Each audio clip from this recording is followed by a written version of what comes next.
quem que sustenta o mercado é o pequeno produtor.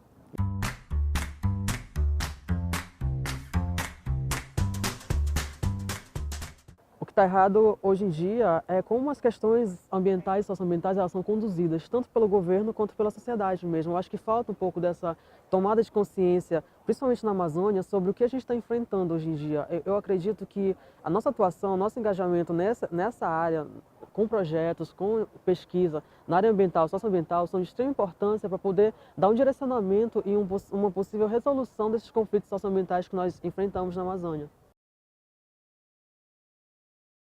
Um problema socioambiental, existem vários problemas na escala socioambiental.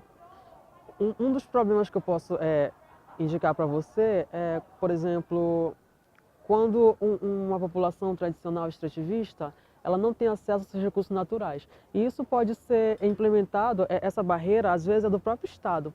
Um exemplo, nós temos várias unidades de conservação na Amazônia. Quando essas unidades de conservação elas chegam, elas vêm com uma série de legislações. Então, as comunidades que estão em determinado local, elas têm que se adequar à legislação da unidade de conservação. E muitas vezes, essa legislação propagada pelo Estado, ela não dialoga com a própria comunidade, entendeu? Com os interesses da comunidade.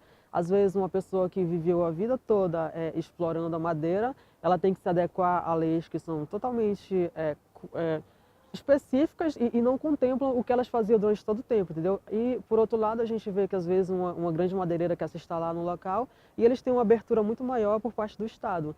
Então, não há um equilíbrio, entendeu, entre essa questão do cumprimento da lei para uma determinada comunidade e cumprimento da lei para, por exemplo, um grande empreendimento.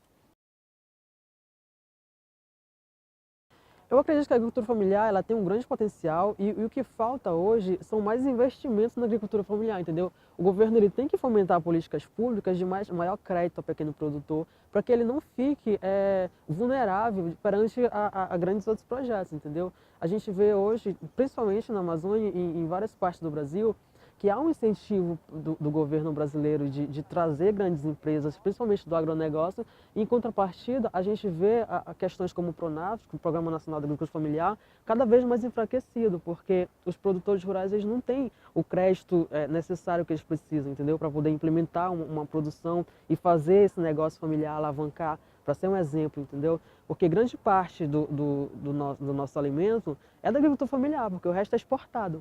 Então, se vem uma grande empresa beneficiadora, por exemplo, de milho, ela vai se instalar, mas ela vai exportar. Quem que sustenta o mercado é o pequeno produtor.